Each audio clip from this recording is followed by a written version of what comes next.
The morning had started like every other morning for cheap coffee from a convenience store, cigarette smoke curling through his studio apartment, and the same restless feeling gnawing at his chest. At 32 years old, had perfected the art of living without direction. He'd been fired from his last job 2 months ago, something about attitude problems, and preferred to say they simply couldn't handle his independence. His motorcycle was the one thing in his life that felt real, that felt like it belonged to him. A 2019 Custom Street 750, painted in matte black with electric blue flames licking up the sides, chrome detailing that caught the sun like mirrors, and a roaring engine that made him feel alive in a way nothing else could. By mid-afternoon, was cruising down Maple Street in downtown, the November sun warm against his leather jacket despite the season's chill. The bike hummed beneath him, responding to every twist of the throttle with a primal growl that made heads turn as he passed. This was his kingdom. These streets were his domain. He wasn't thinking about the eviction notice on his kitchen counter or the fact that his bank account was down to $347. He wasn't thinking about his estranged mother in Maine or his ex-girlfriend Sarah who'd finally given up trying to save him 3 years ago. All of that noise faded when he was on the bike. On the bike was somebody. He was free. He was powerful. He was untouchable. The weather was perfect for riding, that golden hour where the sun slanted low and everything glowed with amber light. Had been riding for nearly an hour, weaving through traffic, feeling the particular rush that came from pushing boundaries. He'd gone 20 miles over the speed limit on the highway, waved at a traffic camera with a defiant middle finger, and convinced himself that rules were for people without courage. This was the state of mind he was in when he turned onto Maple Street for the second time that day.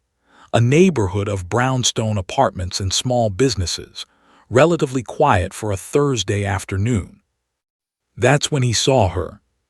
She stood on the sidewalk outside Murphy's Corner, a tiny figure in a bright pink jacket with white trim, her dark hair pulled back in a neat ponytail. She couldn't have been more than 8 or 9 years old, with the kind of focused expression that only children who'd been told to stay put seemed to have. She stood perfectly still, holding the leash of an enormous German shepherd. The dog had to weigh at least 90 pounds, with a muscular build and alert, intelligent eyes. The dog wore a professional vest, navy blue with golden lettering and official insignia, but didn't stop to read what it said. He didn't care about details. Details were for people who followed rules. Something about the tableau struck as absurdly funny. Here was this tiny girl struggling to control this massive dog, probably scared out of her mind, and it seemed like the perfect setup for a prank. The kind of thing that would be hilarious, that would get likes on his Instagram, that would prove to everyone watching, or rather, that would prove to himself, that he was fearless and funny and someone worth paying attention to. He couldn't have explained why he felt compelled to do it.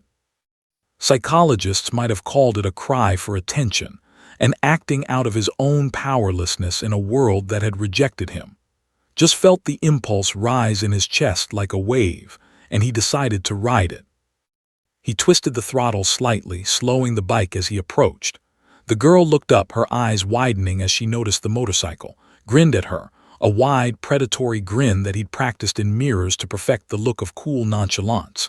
He was thinking about his phone in his jacket pocket, about the video he'd record, about how he'd caption it something clever and cruel.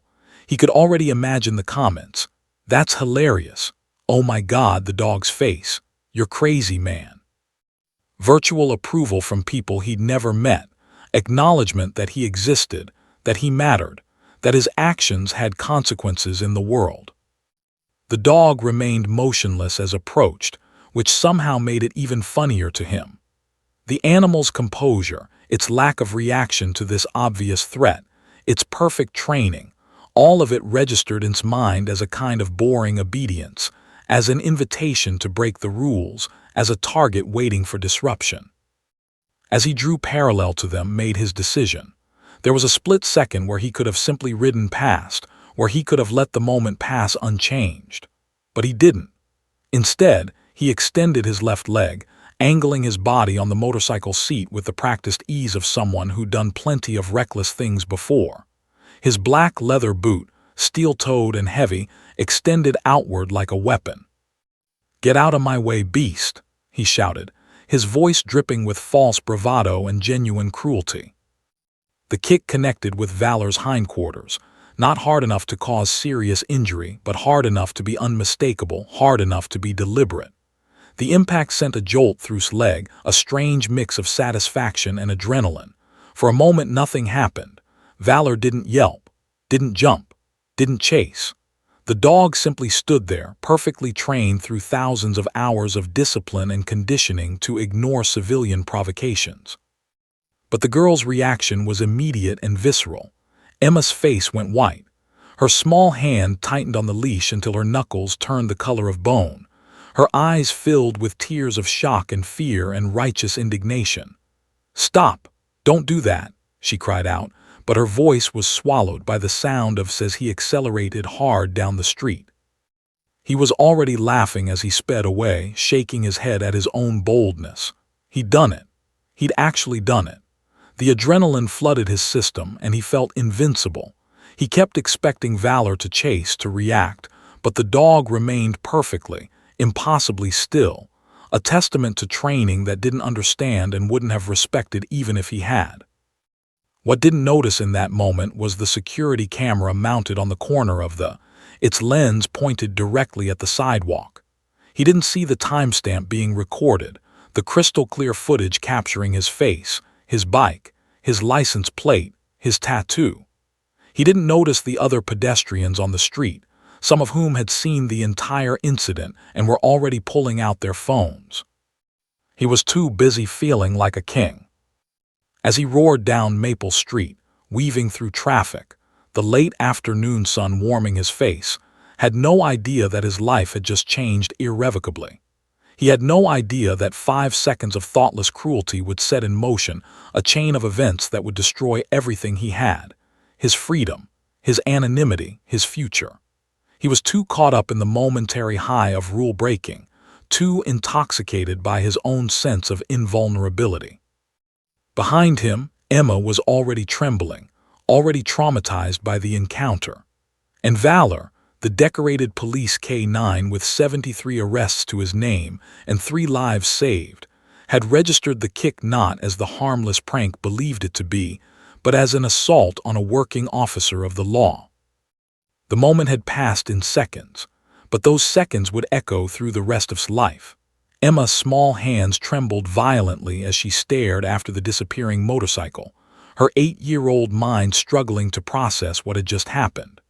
The biker's voice still echoed in her ears, that cruel laugh, that aggressive shout, the unmistakable sound of deliberate meanness directed at the creature she loved more than almost anything in the world. Her fingers were wrapped so tightly around Valor's leash that her nails had begun to dig crescents into her own palm, but she didn't notice the pain. All she could focus on was Valor, waiting for him to react, waiting for him to chase after the motorcycle, waiting for him to do something, anything, to show that he was upset or hurt or angry. But Valor didn't move. The massive German shepherd stood exactly where he had been standing before the motorcycle passed, his muscular frame perfectly still, his alert brown eyes tracking the biker's departure without emotion. His breathing remained steady and controlled. His ears didn't flatten in fear or anger. He didn't strain against the leash or growl or whine. To someone unfamiliar with police K9 training, it might have looked like the dog didn't care, like he was indifferent to what had just occurred. But Emma knew better. Emma had grown up around police dogs. She understood that Valor's composure wasn't indifference, it was discipline. It was the result of thousands of hours of rigorous training, of conditioning, of teaching an animal to respond to commands rather than impulses. Valor was a 7-year-old German shepherd with a pedigree that read like a military resume. He had been born in Germany to a line of working dogs specifically bred for law enforcement and protection work. His bloodline included champions, dogs with names that appeared in police K9 Hall of Fame records. At 3 months old, Before his eyes had even fully opened to the world, Valor had been selected for elite training. He'd been shipped to a specialized facility in Pennsylvania, where he spent 18 months in an intensive program designed to turn dogs into four-legged officers of the law. The training had been rigorous, scientific, and unforgiving. Valor had learned obedience so complete that it bordered on the superhuman, or rather, the super canine. He had learned to respond to hand signals from 50 yards away. He had learned to distinguish between thousands of different scents, trained to detect narcotics with an accuracy rate that exceeded laboratory equipment. He had learned to apprehend suspects without causing unnecessary injury, to release on command even in the heat of a chase, to remain calm under circumstances that would terrify most animals. He had learned to search through rubble and debris, to track suspects across miles of terrain, to alert his handler to danger before humans could perceive it. By the time Valor was 2 years old and ready for active duty with the state police, he had already invested more hours in professional training than most humans invested in college degrees. His handler, Officer Sarah, had her own extensive training to work with him, a 6-month program that taught her to read his body language, to understand his alerts, to trust his instincts even when they contradicted her own perception of a situation. Together, Valor and Officer had formed one of the most effective K-9 units in the state's history. In his 5 years of active duty, Valor had participated in 73 arrests. His nose had identified contraband in vehicles, homes, and shipping containers. He had tracked suspects through forests and across highways, his keen sense of smell following scents invisible to human noses. He had detected explosives at public events, potentially preventing catastrophes that nobody would ever know about. He had assisted in search and rescue operations, and his work had directly saved 3 lives: a child who'd gotten lost in the woods behind her grandmother's house, an elderly man with dementia who'd wandered away from an assisted living facility, and a teenage runaway hiding in an abandoned warehouse. Valor had been featured in local news segments celebrating police dog achievements. Children's groups had invited him to visit schools to teach kids about law enforcement. He had his own file at the police station, complete with medical records, training updates, and commendations from the police commissioner. He had official certifications and credentials. He was, in every meaningful way, a law enforcement officer, one with 4 legs and a tail, but an officer nonetheless. This was the secret that the dog carried. This was the weight of significance that came with the vest he wore, the vest that had been too thoughtless to even read. Emma didn't fully understand all of this, not in the way an adult would have understood it, but she understood enough. She had grown up listening to her mother talk about Valor. She had heard the stories of arrests and close calls, of moments when Valor's training and instinct had made the difference between success and failure. She had seen how seriously her mother took her partnership with the dog, how Officer treated Valor not as a pet or a tool, but as a colleague and a friend. And she understood, in the instinctive way that children understand important things, that what had just happened was deeply, fundamentally wrong. At that moment, Detective James Murphy emerged from Murphy's corner carrying 2 paper cups of coffee. He was Officer Sarah's partner in the K-9 unit, not her romantic partner, but her professional partner, the officer who worked alongside her and Valor during calls and investigations. Murphy was 43 years old, with salt and pepper hair and the weathered face of someone who'd spent 2 decades in law enforcement. He was supposed to be watching Emma while Officer grabbed coffee inside just a 5-minute break, a quick caffeine refill before they headed to their next community outreach event at a local elementary school. Murphy's expression shifted immediately when he saw Emma's face. The girl was pale, her eyes red-rimmed and wet with unshed tears. Her small body was shaking slightly. He set down the coffee cups on a nearby bench and quickly approached. "Emma, sweetheart, what's wrong? Did Valor?" He knelt down to the girl's level, his voice full of concern. He kicked him," Emma managed to say, her voice barely above a whisper. That man on the motorcycle. He kicked Valor and laughed, and he was so mean, and the tears spilled over, streaming down her cheeks. Murphy's face went through a series of rapid transformations: confusion, then shock, then a dark, serious expression that Emma had never seen before. He immediately straightened and looked down Maple Street, but the motorcycle was already gone, disappeared into the afternoon traffic. He gently ran his hands over Valor's body, checking for injuries, finding nothing but the dog's perfect composure and steady breathing. "It's okay, buddy," Murphy murmured to the dog, though his voice was tight with anger. "You're okay." Inside, the Officer Sarah was paying for her coffee when her phone buzzed with a text from Murphy. "Come outside now. Incident with Valor." Those 5 words turned her blood to ice. Officer had seen her share of tragedy in her 23 years of police work. She had attended funerals for fallen officers. She had faced suspects with weapons drawn. She had made life-and-death decisions in the field, but nothing compared to the visceral, protective fury that flooded through her when she burst through the door to find her daughter crying and her partner, her friend, her colleague, standing beside Valor with an expression of barely contained rage. "Tell me everything," Officer said, her voice low and dangerous as she crouched beside Emma and Valor, her hand on the dog's head, checking for injuries, searching for signs of trauma or pain. Emma recounted the story in fragmented sentences, her words tumbling over each other. A motorcycle, a biker in black leather, the sudden kick, the cruel laugh. Officer's jaw clenched with every word. Her eyes, when she looked up at Murphy, were blazing with a fierce determination. But before anyone could speak, a woman approached them, a pedestrian who had witnessed the entire incident from across the street. "Excuse me," the woman said, slightly out of breath. "I saw what happened. I got it on my phone, the whole thing. I also noticed that the has security cameras." She pointed to the corner of the storefront where a camera was clearly visible, pointed directly at the sidewalk where Emma and Valor had been standing. Officer stood up slowly, her hand still on Valor's head. Her mind was already in detective mode, already shifting from concerned mother to professional officer. She thanked the witness and asked for her contact information. Then she walked to the owner and explained what had happened, asking about the security footage. The owner, a woman named who had known Officer for years, immediately gave her permission to review the tapes. Within minutes, Officer and Detective Murphy were watching the crystal-clear digital recording of the incident.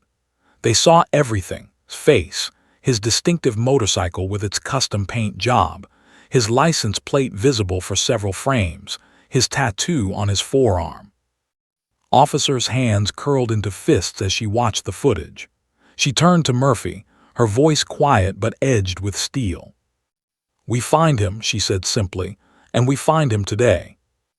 What had started as a 5-minute coffee break had become the first frame of an investigation that would consume the next several days of their lives. The assault on a working police dog was not a minor incident to be shrugged off or forgotten. It was a federal crime, a violation of law, an attack on the very institution of law enforcement.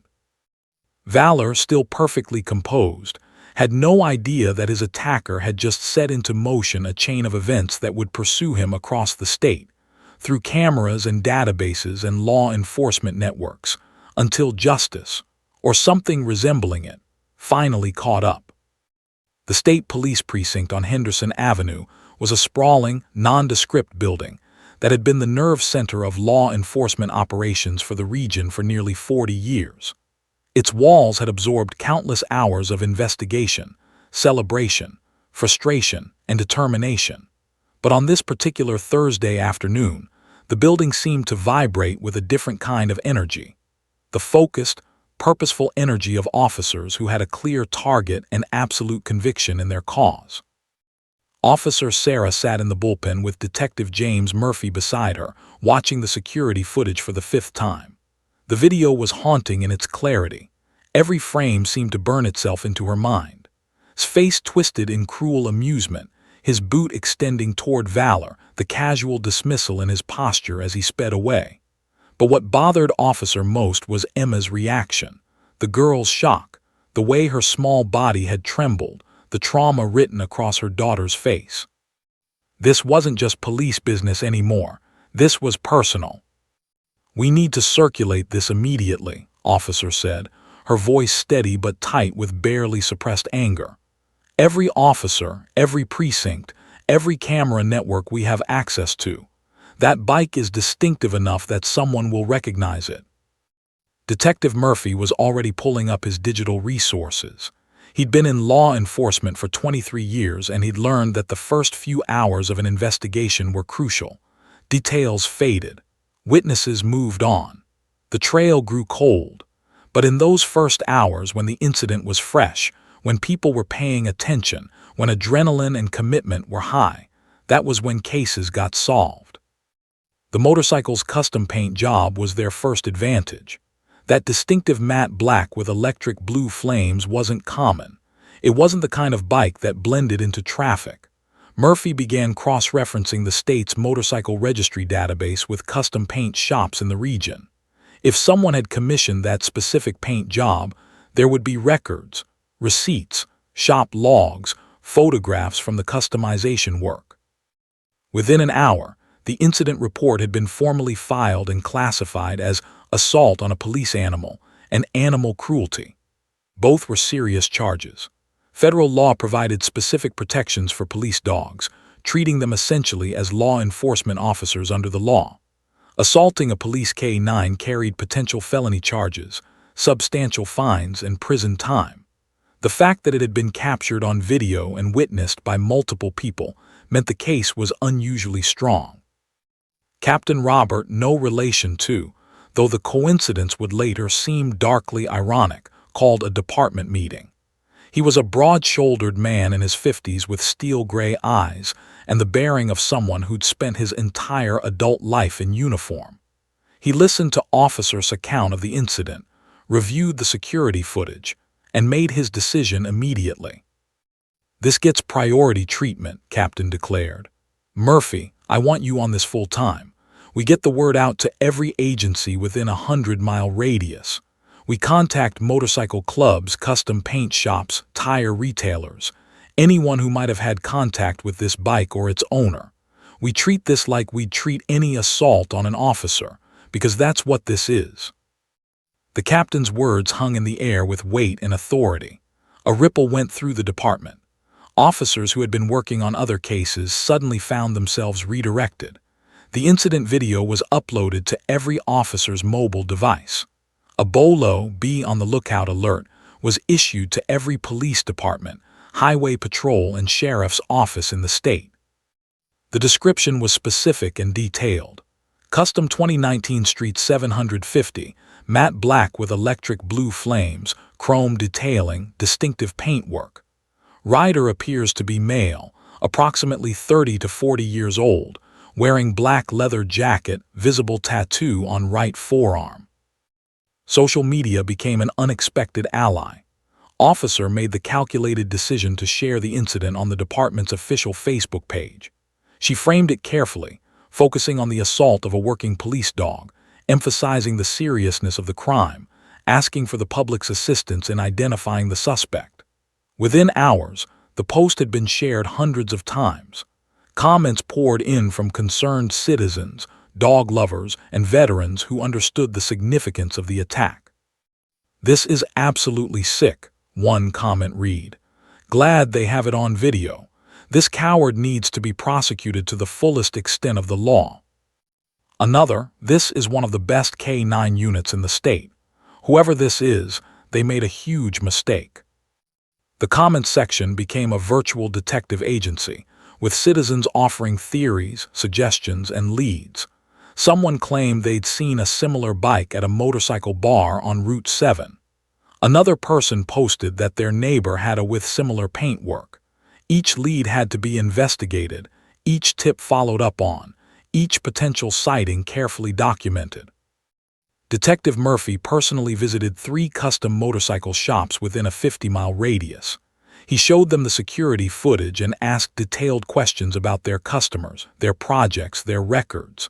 The third shop, Flames and chrome on the industrial side of town yielded promising results. The owner, a grizzled biker himself named Rick, recognized the paint job immediately. "Yeah, I remember this job," Rick said, studying the video intently. "Not the painter, but I remember seeing it in a couple of bike forums. That blue flame detail is pretty distinctive. Let me check my records, see if I've got anything in my system." Rick's records didn't show the bike directly, but he provided Murphy with names of other custom shops and dealers. He also mentioned several motorcycle clubs that operated in the region. Murphy left the shop with a list of potential leads and a growing sense that they were getting closer. The investigation expanded in multiple directions simultaneously. Officer contacted the State Motor Vehicle Registry and requested all registrations for 2019 Street 750 models registered in the state. The list came back with 247 vehicles. Of those, she specifically looked for recent registrations or transfers that might indicate recent customization work. Several names stood out: people with prior arrests, people with histories of aggressive behavior, people who seemed like potential matches based on the limited description available. But it was the motorcycle clubs that produced the most promising leads. There were 4 major clubs operating in the region, and Murphy began systematically reaching out to leaders within each club. The motorcycle community, despite its reputation for rejecting authority, had its own code of honor.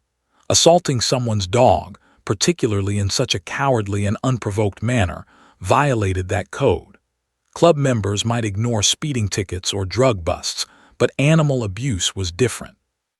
Several club leaders agreed to ask around, to show the footage to their members, to keep their ears open for information. Meanwhile, officers spent hours reviewing traffic camera footage from the surrounding area. She watched dozens of hours of video, tracking motorcycles, documenting patterns, looking for the distinctive flame paint job. The state had cameras on major highways and intersections, cameras that recorded continuously, that captured license plates, that left a digital trail. By Friday morning, just 24 hours after the incident, the investigation had generated over 40 potential leads. Each one had to be.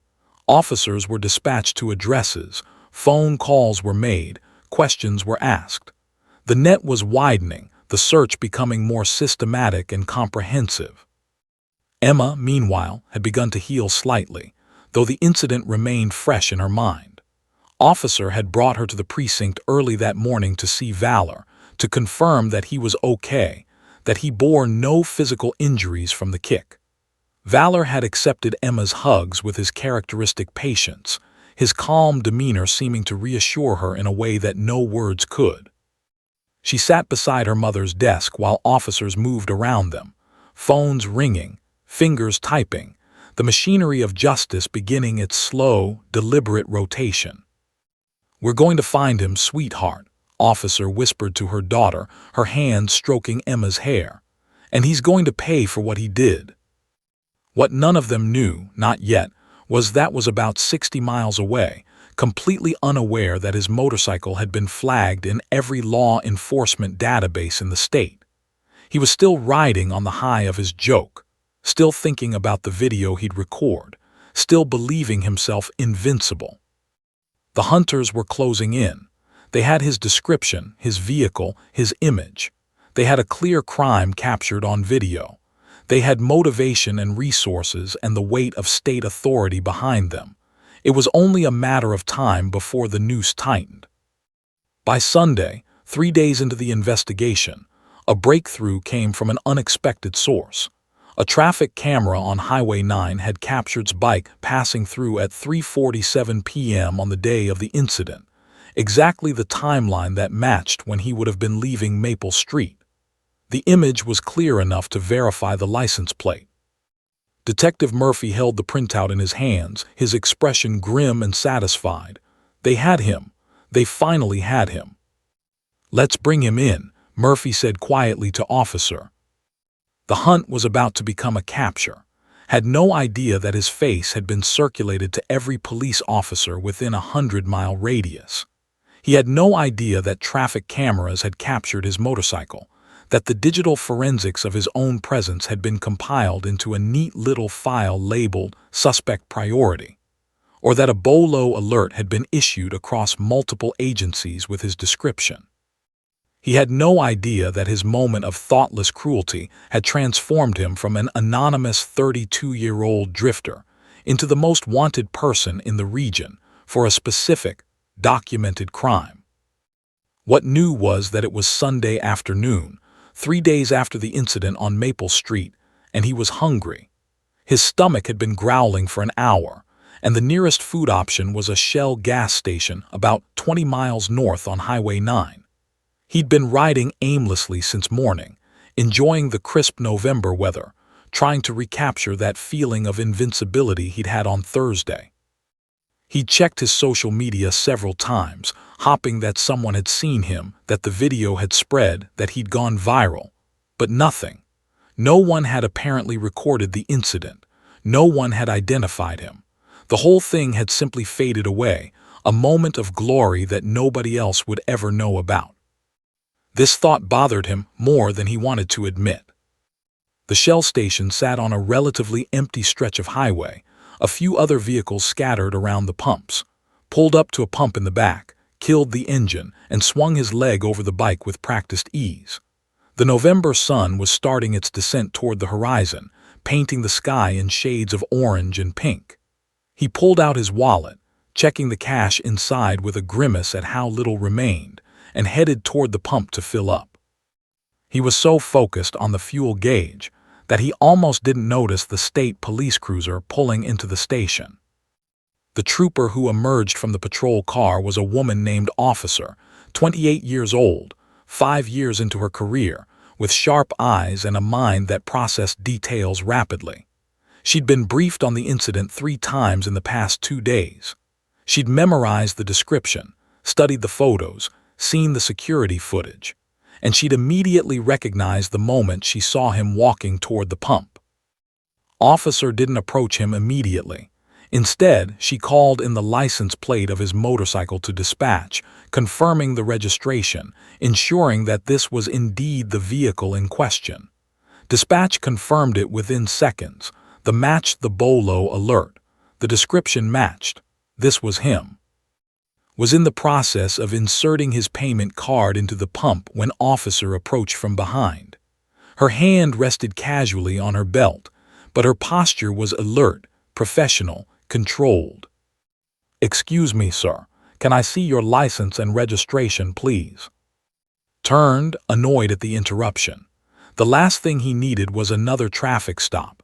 He'd been pulled over twice in the past month, once for speeding, once for a broken tail light that he'd meant to fix. Both times he'd received warnings, and both times he'd felt the sting of authority asserting itself over his freedom. "What's the problem, officer?" he asked, already reaching for his wallet. "I'm just getting gas." "License and registration," Officer repeated, her voice polite but firm. "Your motorcycle." Handed over his documents with barely concealed irritation. "I wasn't speeding. The bike's registered and insured. What's this about?" Officer took the documents and studied them carefully, comparing the face on the license to the man standing in front of her. It matched. Everything matched. She keyed her radio and spoke in code to dispatch, confirming the identification. Then she looked up at, and her expression had shifted. It was no longer casual. It was focused, intense, professional. "Sir, I'm going to need you to step away from the vehicle with your hands where I can see them." "What? Why? I haven't done anything." "Step away from the vehicle, sir. Hands where I can see them, now." Something in Officer's voice cut through indignation. This wasn't a routine traffic stop. He could feel the shift in the air, the way her body language had changed. He did as instructed, stepping back from the pump, raising his hands to chest level. "You're under arrest," Officer said, her voice clear and official. She moved toward him in controlled motions, her training evident in every movement. "For assault on a police animal, animal cruelty, and interference with law enforcement operations. You have the right to remain silent.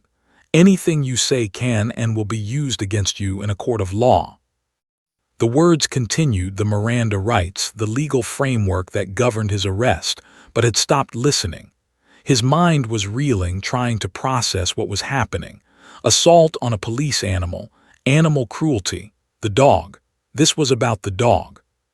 "Wait, wait, wait," protested as officer cuffed him, her hands professional and efficient. "The dog wasn't hurt. I didn't hurt it. It was just a joke, just." "You have the right to an attorney," officer continued, her voice cutting off his protests. "If you cannot afford an attorney, one will be provided for you. Do you understand these rights as they have been explained to you?" His protests continued as officer guided him toward the patrol car, but they fell on deaf ears. Other customers at the gas station were watching now, their phones appearing, the moment being recorded from multiple angles. His face flushed with humiliation and panic. This couldn't be happening. This couldn't be real. A dog. They were arresting him over a dog.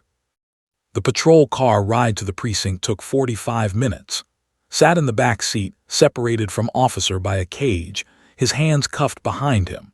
The enormity of what was happening was beginning to sink in. He kept trying to explain, kept saying it was just a joke, kept protesting that the dog hadn't been hurt. Officer didn't respond to his explanations. She simply drove, her focus on the road, her job now to transport him safely to the precinct for booking. At the state police precinct on Henderson Avenue, the booking process was clinical and methodical. Was photographed, fingerprinted, and his personal belongings, wallet, keys, phone, jacket, were placed into evidence bags and logged.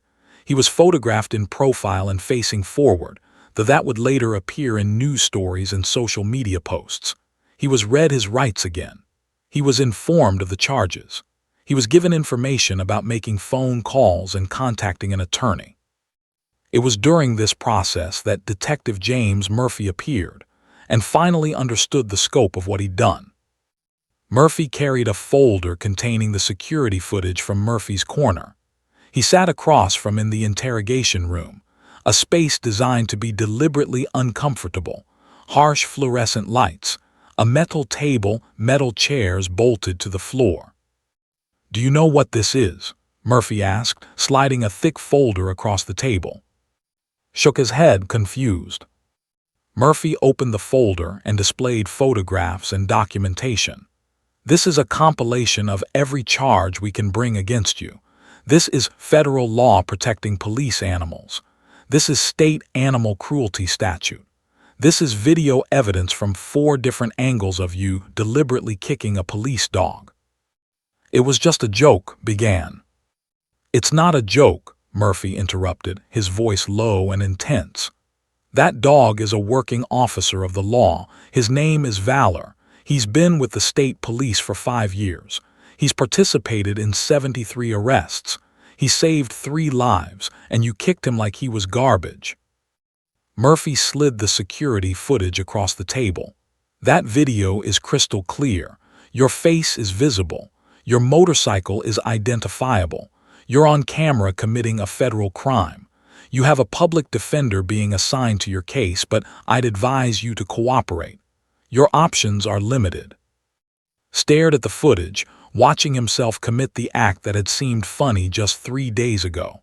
Now seeing it from this perspective, with the weight of law enforcement bearing down on him, it looked different. It looked cruel. It looked stupid. It looked like something that would follow him forever. "How much trouble am I in?" asked quietly, his bravado completely evaporated. Murphy's expression was grim. "You're facing up to 3 years in prison, substantial fines, mandatory restitution, and a felony conviction that will follow you for the rest of your life. You kicked a police dog and you did it on video. You gave us everything we need to prosecute you." The words seemed to hang in the air of the interrogation room, settling over like a weight. 3 years in prison, felony conviction, fines, restitution. The casual kick he'd given on Thursday afternoon had suddenly become a life-altering decision. His head dropped into his hands, and for the first time since his arrest, the reality of what he'd done, what it would cost him, became real. The interrogation room fell silent except for the sound of breathing. He sat with his head in his hands, his mind spiraling through scenarios, each one worse than the last. Detective Murphy had left him alone for 20 minutes now, a standard interrogation tactic designed to let the weight of reality settle, to let fear and guilt and panic do their work. When Murphy returned, he carried additional documentation, printouts of federal statutes, state laws, case precedents. "I'm going to explain what you're facing," Murphy said, spreading the documents across the metal table. "I'm going to do this because I want you to understand that this isn't some minor incident. This isn't something that goes away." Lifted his head, his eyes red-rimmed and unfocused. Murphy tapped a printout of federal law. Federal Statute 18 U.S.C. Section 1368, Protection of Police Animals. It reads, "Whoever willfully and maliciously harms any police animal shall be fined not more than $20,000, imprisoned not more than 10 years, or both." That's federal law, 10 years. The maximum sentence is a decade of your life. His face went pale, but it was just a kick. The dog wasn't even hurt. "Intent and severity don't matter as much as you might think," Murphy continued, his voice steady and factual. "What matters is that you deliberately, willfully harmed a police animal. The video shows premeditation. You slowed down, you extended your leg, you made contact deliberately. That's not accidental, that's intentional." Murphy flipped to another document. Then there's state animal cruelty statutes. Felony animal cruelty in this state carries sentences of up to 5 years in prison and fines up to $25,000. Additionally, there's interference with law enforcement operations, deliberately impeding the work of a police officer or police animal. That's another felony charge. The documents kept coming. Murphy spread them across the table like evidence at a trial. What you're looking at is multiple felony charges that can be prosecuted either separately or together. The prosecutor has discretion in how to approach this. They could charge you with everything and let the court sort it out, or they could consolidate the charges. Either way, you're looking at significant prison time. "But I didn't hurt the dog," protested weakly. "I just kicked it, it's fine, nothing happened to it." "That's irrelevant," Murphy said flatly. "Valor could be dead and you'd still face the same charges. The law protects police animals regardless of whether injury occurred. The law recognizes that police dogs are officers, not property. When you assault a police dog, you're assaulting law enforcement itself." Felt his stomach churning. He wanted to deny it, wanted to minimize it, wanted to convince himself that this would all go away. But Murphy's explanation was methodical and overwhelming. "There's more," Murphy continued, almost seemingly enjoying the educational moment. "There's civil liability. The department can sue you for damages, the cost of Valor's training, veterinary care, the value of his work, emotional distress to the handler and her family. We're talking about potentially hundreds of thousands of dollars in damages." "I don't have that kind of money," said quietly. "Then you'll spend years paying it back. Wage garnishment, asset seizure, restitution payments. This is going to follow you for decades." 2 hours later, was transferred to the county holding facility. A public defender named Robert Harrison was assigned to his case, a tired-looking man in his mid-50s with graying hair and the demeanor of someone who'd handled countless cases just like this one. Harrison reviewed the evidence within a consultation room, his expression growing increasingly grim. "Let me be blunt with you," Harrison said, setting down his folder. "The prosecution has a slam-dunk case. They have video evidence from multiple angles. They have witness statements. They have your identity confirmed. They have the bike identified. There's no gray area here. You did it, they have proof, and now we need to talk about damage control." "What are my options?" asked desperately. "Option 1, we go to trial. We hope that a jury somehow decides to ignore the video evidence, ignore the witnesses, ignore the federal statute. That seems unlikely, but it's possible. The downside is that if we lose, and we probably will, The prosecutor has indicated they'll push for maximum sentencing. You could end up with years in prison. What about a plea deal? Asked. That's option 2. The prosecutor is willing to negotiate. They're not looking for blood here. They're looking for justice and accountability. They've indicated a willingness to consolidate charges and recommend a specific sentence range if you plead guilty. You'd have to accept responsibility, express genuine remorse, and cooperate fully with the court. What would the sentence be? Harrison pulled out a document. They're offering 18 months in prison, $5,000 restitution to the K-9 unit fund, $8,000 in fines, mandatory completion of an animal education program, and supervised probation for 3 years post-release. Your driving privileges would be suspended, and you'd have to surrender your motorcycle for the duration of probation. 18 months. Did the math in his head. That was a year and a half of his life. That was losing his job, losing his apartment, losing his freedom. That was the destruction of whatever passed for his life before this moment. There's something else you need to understand, Harrison continued, leaning back in his chair. The conviction itself is the punishment that keeps giving. A felony conviction means you'll struggle to find employment for the rest of your life. Most employers run background checks. When they see animal cruelty and assault on a police animal, they move on to the next candidate. Housing discrimination is real. Landlords will reject you. Professional licenses will be permanently closed to you. If you want to own firearms, that's gone. If you want to travel internationally, many countries will deny you entry. The felony conviction is a scarlet letter. Felt something break inside him. The reality was becoming impossible to ignore. What had seemed like a harmless 5-second joke had detonated into a catastrophe that would reshape his entire life. I need to know something, Harrison said. Was this really just a joke, or is there something else going on? Are you involved in animal abuse? Is this part of a pattern? No, said immediately. No, I'm not like that. I don't hurt animals. I was being stupid. I wanted to seem cool. I wanted to do something wild and crazy and now you've accomplished that, Harrison interrupted. You've done something that's going to cost you years of your life. Over the next few days, Harrison worked with the prosecutor to finalize a plea deal. The negotiations were conducted through formal channels, through documents and official communications. The prosecutor, a woman named Diana Reeves who specialized in animal cruelty cases, was prepared to accept a guilty plea on the consolidated charges if agreed to the recommended sentence. Signed the paperwork, officially accepting responsibility for his actions. The plea was entered in court, and a sentencing date was scheduled for 3 weeks away.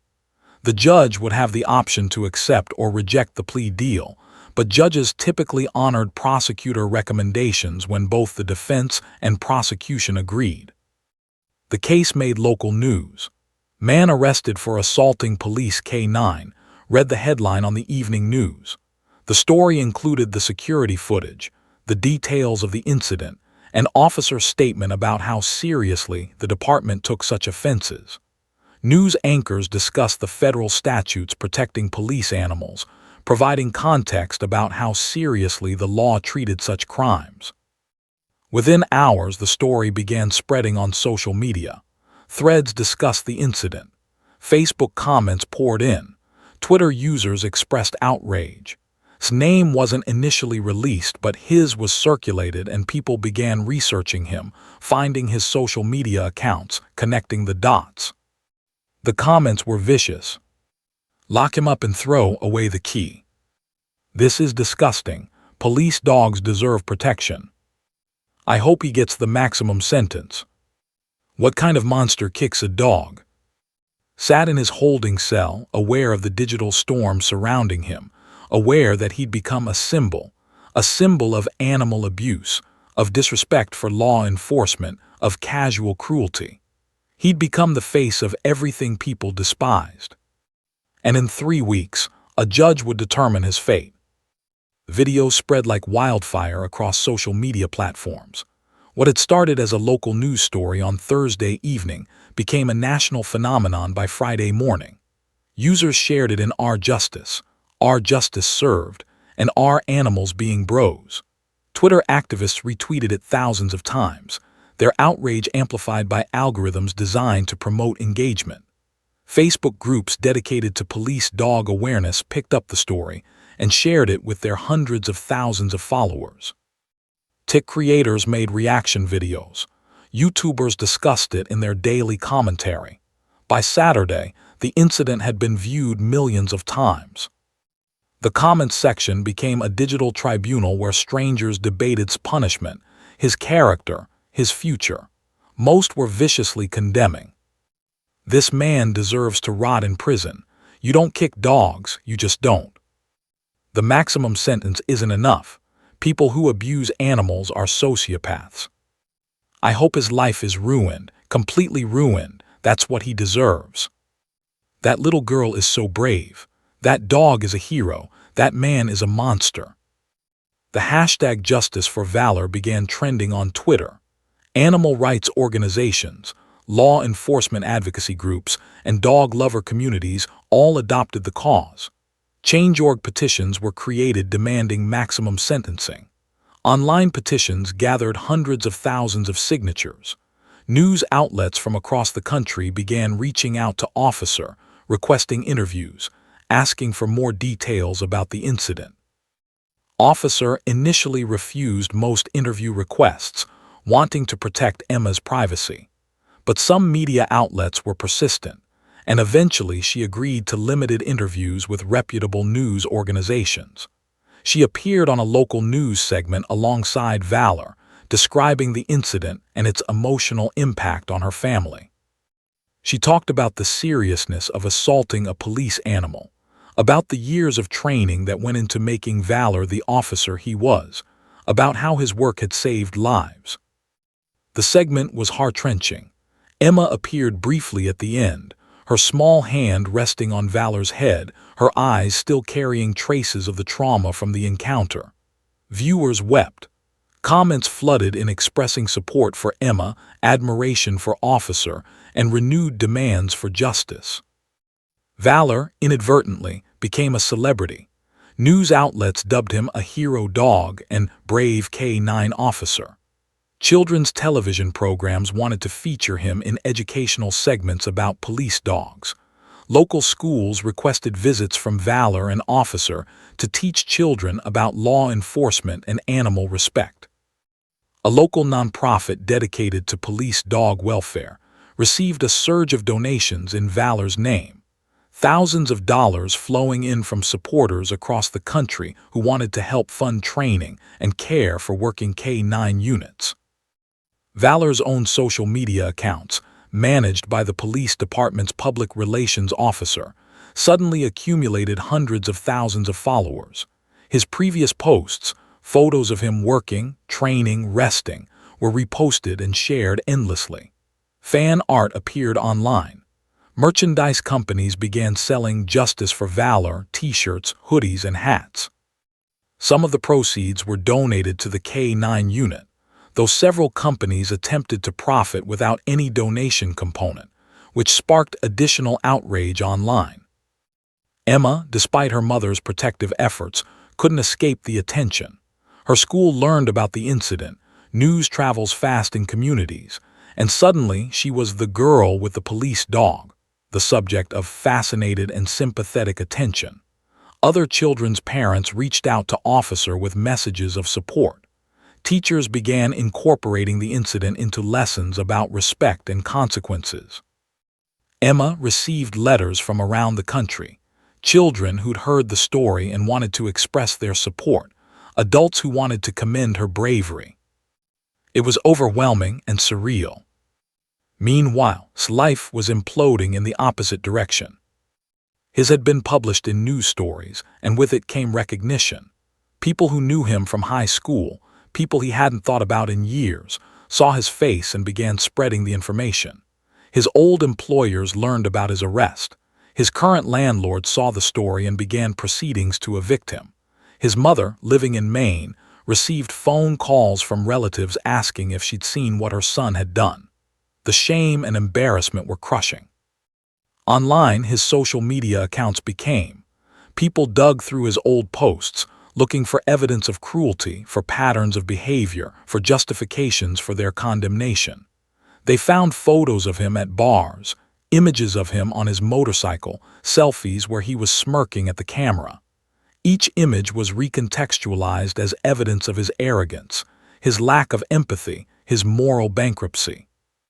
One news outlet published an article titled "The Making of a Monster," understanding the psychology of, in which they speculated about his childhood, his relationships, his psychological state.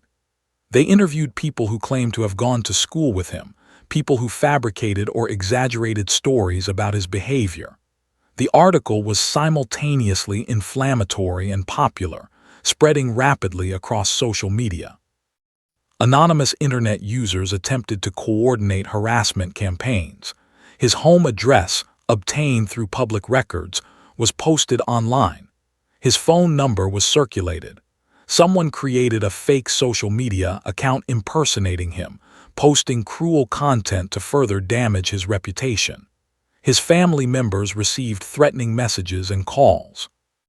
The police department had to assign officers to monitor safety while he remained in custody. Threats had been made, people swearing they'd kill him if given the opportunity, if he were ever released. The level of public hatred was extraordinary and frightening in its intensity.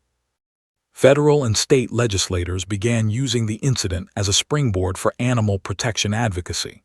Representatives introduced bills specifically named after valor, proposing enhanced penalties for assaults on police animals.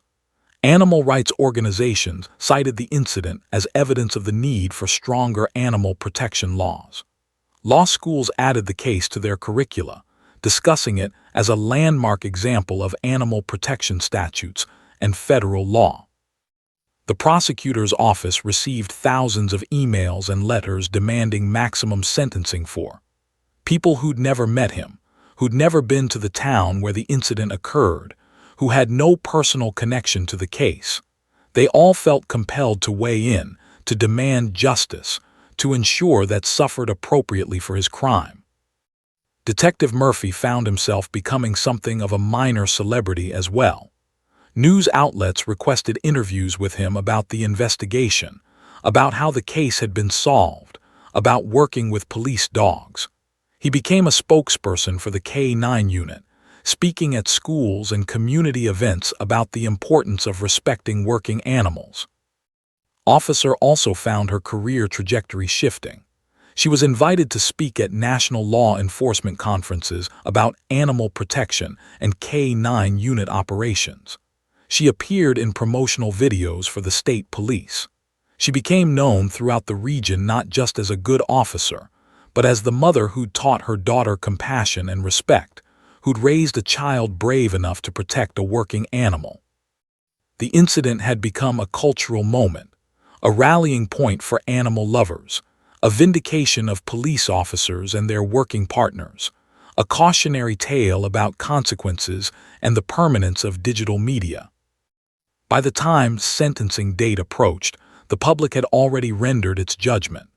The court of public opinion had reached a verdict long before any judge could. Social media had transformed him from a 32-year-old motorcycle enthusiast into a symbol of animal abuse, of disrespect for law enforcement, of everything society despised. News outlets prepared their coverage of the sentencing. Networks had already decided to cover it live. Helicopters would circle the courthouse. Protesters would gather outside, holding signs demanding justice. The moment was already becoming historical in the minds of people who would experience it. Sitting in his cell was painfully aware of all of this. He'd been given access to news coverage, to internet access through the jail's systems. He'd seen the hashtags, read the comments, witnessed his own crucifixion play out in real time across digital networks. He'd seen what he'd become, not but a symbol, a cautionary tale, a target for collective outrage. And in 1 week, he would stand before a judge and hear his sentence. The courthouse on Avenue was surrounded by law enforcement, media personnel, and protesters when arrived in a transport van on the morning of his sentencing. News helicopters circled overhead, their cameras capturing footage for evening broadcasts. Police officers in riot gear lined the courthouse steps, prepared for the possibility of chaos. Protesters held signs, some demanding maximum punishment, others advocating for rehabilitation, a few representing animal rights organizations that had made the incident central to their advocacy campaigns. Was transported through a side entrance, avoiding the media gauntlet entirely. He wore an orange jumpsuit, his hands shackled, his dignity stripped away by the machinery of the criminal justice system. His public defender, Robert Harrison, was already in the courthouse, reviewing final notes and preparing for what everyone knew would be a brief proceeding. The plea deal had been finalized. The sentence would be delivered. There would be no trial, no jury deliberation, just a judge's pronouncement of punishment. Inside the courtroom, which had been reassigned to a larger venue to accommodate the extraordinary public and media interest, the atmosphere was tense and electric. Seats were filled with journalists, law enforcement officers, animal rights advocates, and spectators who'd arrived hours early hopping to witness the sentencing. The gallery had a peculiar energy, the feeling of people gathered for a significant moment, for something that would be discussed and remembered. Officer Sarah sat in the third row with Emma beside her. The 8-year-old girl had worn her best dress, her hair carefully braided, her small face serious and focused. Valor was in the care of Detective Murphy outside the courtroom, not permitted inside the building, but his presence was felt throughout the proceeding. The judge, His Honor Westbrook, entered the courtroom at 9:30 a.m. precisely. Westbrook was a 71-year-old jurist with 43 years of judicial experience. He presided over countless cases, murders, assaults, drug trafficking, white-collar crimes, and his courtroom was known for professionalism and fairness. He took his seat at the bench, his expression neutral and contemplative. "All rise," the bailiff announced. "The case of State v. is now in session." Was brought forward, his shackles clicking as he walked. He appeared diminished somehow, smaller than he'd seemed in the photos. His hair was unkempt, his orange jumpsuit making him look like just another prisoner, anonymous, insignificant, caught within the system's machinery. The prosecutor, Diana Reeves, stood and addressed the court first. She presented the facts of the case methodically and precisely. The incident on Maple Street, the security footage, the identity of the victim, the severity of the crime. She described Valor's training, his service, his value to the community and to law enforcement operations. She painted a picture of a deliberate, premeditated assault on a working police officer. "Your Honor," Reeves stated, her voice carrying the weight of authority and conviction, "this crime is not some minor act of juvenile mischief. This is a deliberate assault on law enforcement itself. The defendant chose to deliberately harm a working police officer for no reason other than his own amusement. The security footage shows clear intent, clear malice, clear disregard for law and order. The defendant deserves to understand that such actions have consequences, serious, permanent consequences." Then it was Harrison's turn. The public defender stood and addressed the court with the unenviable task of advocating for someone almost universally despised. "Your Honor, my client has accepted responsibility for his actions. He entered a guilty plea. He's not asking for mercy or leniency. He's asking the court to impose a sentence that allows for rehabilitation and eventual reintegration into society. While the incident was wrong, deeply, fundamentally wrong, the defendant is not a career criminal.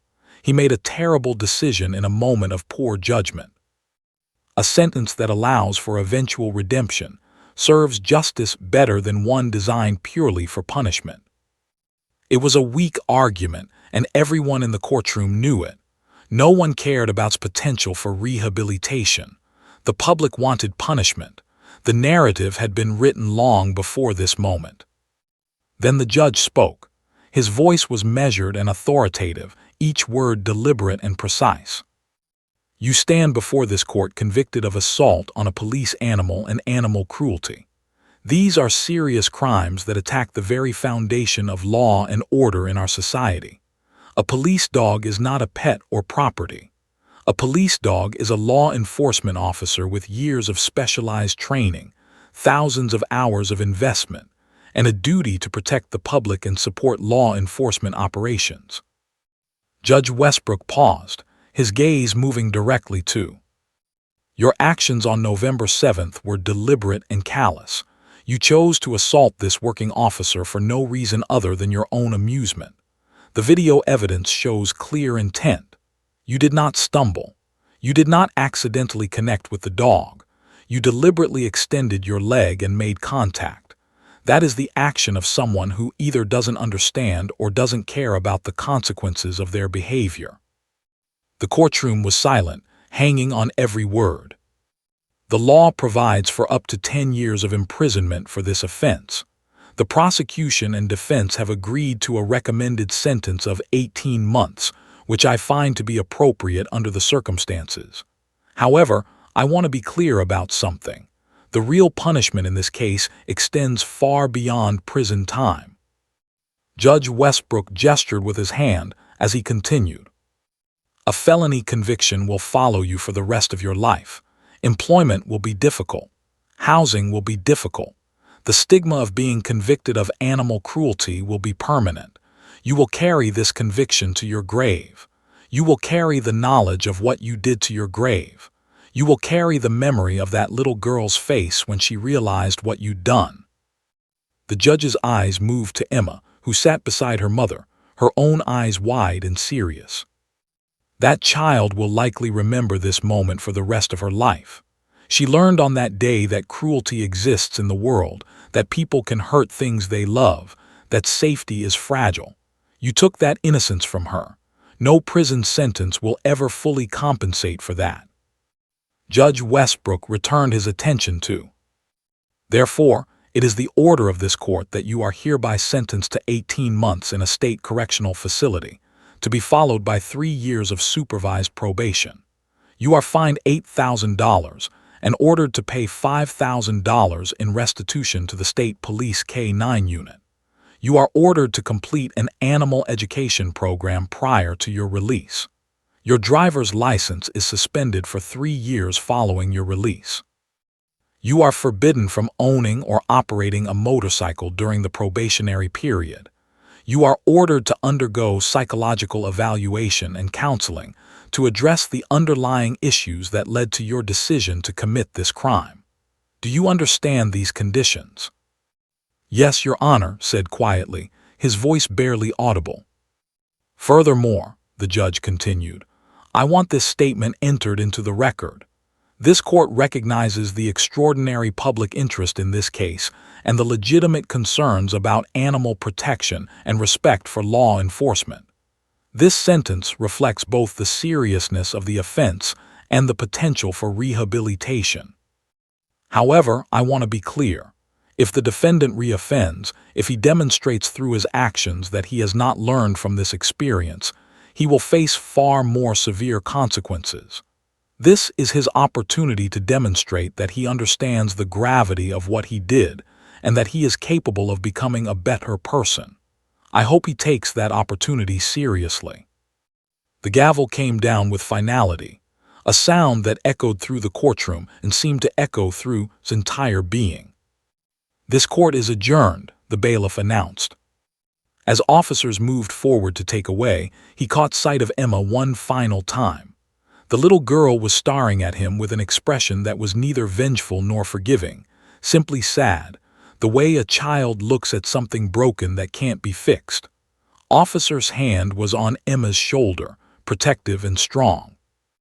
Outside the courthouse, the media descended on the various parties involved in the case. Reporters shouted questions, cameras flashed. The machinery of news coverage created a chaotic symphony of noise and urgency. Officer made a brief statement. The sentence reflects the seriousness of assaulting a police officer. Valor continues to serve with distinction. Emma is grateful that justice has been served. We hope this case sends a clear message that police animals deserve and will receive the protection of the law. Animal rights organizations immediately released statements declaring victory, though several noted that they'd hoped for more severe sentencing. The case would be cited in future advocacy campaigns, used as an example of both successful prosecution and insufficient punishment. Was transported back to the county jail to await transfer to the state prison facility where he would serve his 18-month sentence. As he sat in his cell that night, the reality of his punishment began to crystallize. 18 months was 545 days. It was countless hours of confinement, of loss of freedom, of separation from the outside world. But that wasn't the real punishment, as Judge Westbrook had said. The real punishment was the permanent mark on his life, the felony conviction that would follow him forever, the knowledge that he destroyed his own future in 5 seconds of cruelty, walked out of the state correctional facility on a cold March morning, 8 years after the incident on Maple Street. 18 months of imprisonment had been completed, but the real sentence, the one that would define the rest of his life, was just beginning. He carried a small box containing the few possessions he'd accumulated during his incarceration. He wore clothing provided by a halfway house program, ill-fitting and generic. He had $47 in cash, a government-issued ID, and a criminal record that preceded him like a shadow. The years had not been kind, too. Prison had a way of stripping away illusions, of forcing a person to confront their own actions in the mirror of consequence. He'd spent his first 6 months in denial, angry at the system, convinced that he'd been treated unfairly. But somewhere around month 7, sitting in a prison cell with nothing but time and his own thoughts, something had shifted. He'd begun to understand, really understand, not just intellectually but emotionally, what he'd done. He'd requested and been accepted into the mandatory animal education program during his final months of imprisonment. The program was designed to help offenders understand animal welfare, animal rights, and the ethical implications of animal cruelty. It had been humbling and difficult, forcing to confront the reality that animals weren't objects to be kicked for amusement, that they were sentient beings capable of fear and pain and deserving of respect. Upon his release, discovered that the world outside prison was simultaneously more forgiving and more condemning than he'd anticipated. Some people had moved on, had forgotten about the incident that had once dominated social media, but others hadn't. His name was still searchable online. He still appeared in articles about animal cruelty laws. The incident was still cited in legal textbooks and law school curricula. Employment was nearly impossible. He applied to dozens of jobs, retail, food service, construction, manual labor, and was rejected repeatedly. Background checks revealed the felony conviction. Employers made quick decisions. He worked sporadically for cash under the table, earning barely enough to afford the small basement apartment that was the only housing option available to someone with his record. 6 months after his release, something unexpected happened. A local nonprofit organization dedicated to animal welfare and law enforcement support reached out to him. They'd been following his case, and they saw in something others didn't: the possibility of redemption, the potential to transform his shame into advocacy. "We'd like to hire you," the organization's director, a woman named Williams, told him in a coffee shop meeting. "Not full-time, but we have a program where we bring speakers to schools and youth centers. We talk about animal cruelty, about consequences, about making better choices. We think you could be an effective speaker. Your story is powerful because you've lived the consequences." Was stunned. "Why would you want me? I'm the guy who kicked the dog." "Exactly," said simply. "You're the guy who kicked the dog and you've survived it. You've completed your sentence. You're trying to rebuild your life. That's a story young people need to hear. They need to understand that actions have consequences, that one moment of poor judgment can alter your entire trajectory, that redemption is possible but comes at great cost." Thus began a strange chapter in his life. He started speaking at middle schools and high schools, at youth detention centers, at community centers. He told his story, not with pride or bravado, but with genuine remorse and transparency. He described the incident, the arrest, the trial, the prison experience. He talked about the permanent mark on his life, about the difficulty of finding employment, about the social stigma of being a convicted animal abuser. The first time he spoke to a group of teenagers, his hands shook so badly he could barely hold his notes. The audience was skeptical, hostile even. They'd been forced to listen to a criminal, and they didn't want to be there. But as spoke, something shifted. When he described the moment he realized Valor was a police dog, when he talked about watching the security footage of his own crime, when he explained how it felt to stand in a courtroom and hear a judge describe him as someone who'd stolen innocence from a child, the room grew quiet. By the end of his presentation, some of the teenagers had tears in their eyes. "I can't undo what I did," concluded in every presentation. "I can't give that day back to that little girl. I can't go back to being someone who hasn't kicked a police dog. That's part of who I am now. What I can do is try to make sure other people don't make the same mistake I did. What I can do is show you what the consequences look like. What I can do is tell you that 5 seconds of stupidity can destroy your entire life." Over the years, gave hundreds of presentations. He became a minor celebrity in educational circles, the reformed animal abuser, the walking cautionary tale, the proof that consequences were real and permanent. He never became wealthy. He never recovered his former life. But he found a kind of purpose, a way to channel his shame into something constructive. Meanwhile, Valor had continued his work with the state police for 3 more years after the incident, serving with distinction until his retirement at age 10. Officer and Detective Murphy had thrown him a retirement ceremony attended by dozens of officers, news media, and members of the community Valor had served. He'd been presented with medals and commendations. Photographs from the ceremony showed Valor looking noble and dignified, a working dog honored for his service. After his retirement, Valor had lived with Officer's family. Emma, who'd been 8 years old during the incident, had grown up alongside the dog. She'd watched him age, seen his muzzle turn gray, witnessed the slow decline of his physical abilities. The incident that had traumatized her as a child had transformed over the years into something more complex, a foundational memory that had shaped her understanding of justice, consequences, and the importance of protecting vulnerable beings. Emma had eventually become an animal rights lawyer, specializing in cases involving animal protection statutes and working animal welfare. She frequently cited her own experience in her advocacy work, using her childhood trauma as evidence of why these protections mattered. She'd written articles about police dog welfare and spoken at conferences about animal protection laws. The incident that had occurred on Maple Street had ultimately transformed her into a powerful voice for animals' rights. Officer Sarah had continued her career with the state police, eventually rising to the rank of captain. She'd been instrumental in expanding the department's K-9 program, in implementing additional training protocols, and in advocating for stronger animal protection statutes at the state level.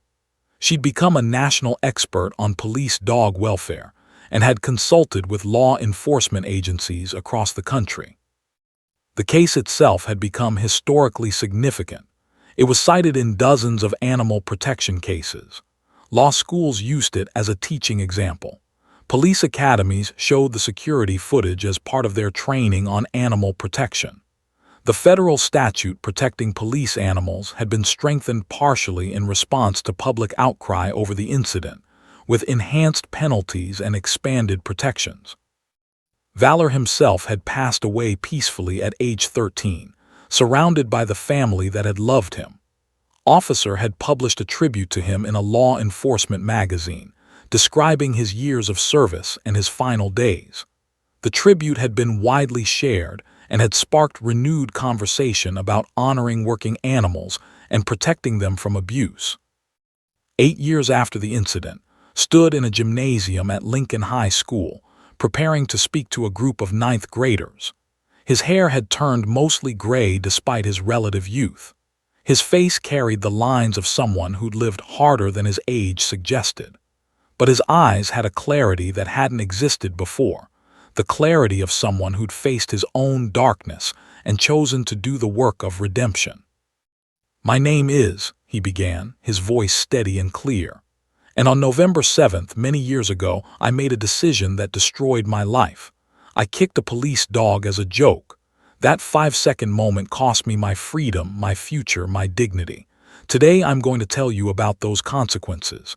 And I'm going to ask you, what 5-second moment might you regret for the rest of your life?" The students listened intently, drawn into his story despite themselves. They didn't know that the case he was describing had become famous, that it had influenced laws and shaped policy, that it would be studied in their law and government classes. They only knew that a man who'd made a terrible mistake was standing in front of them, showing them what that mistake had cost him. After the presentation, a boy approached during the question-and-answer session. He was maybe 15 years old, with angry eyes and a defensive posture. "So you're saying there's no redemption?" the boy asked. "That you'll always be the guy who kicked the dog?" Paused, considering the question seriously. "I'm saying that I'll always be the guy who kicked the dog," he replied. "That's part of my history now. That's part of who I am. But that doesn't mean there's no redemption. It means that redemption doesn't erase what happened. It means that redemption is about accepting what you've done, understanding its impact, and spending the rest of your life trying to be better. It's hard work and it never ends, but it's possible." The boy nodded slowly, seeming to accept this answer. As drove home that evening, listening to the rain against his windshield, he thought about the little girl on Maple Street, Emma, now a young woman working as an animal rights attorney. He thought about Valor, the dog whose training and discipline had prevented tragedy from his own moment of cruelty. He thought about Officer and Detective Murphy, about the cascade of consequences that had flowed from 5 seconds of thoughtlessness. The case of and Valor had become more than just a criminal justice matter. It had become a cultural touchstone, a lesson about consequences and accountability, a reminder that actions reverberate through time and affect people in ways we can never fully anticipate.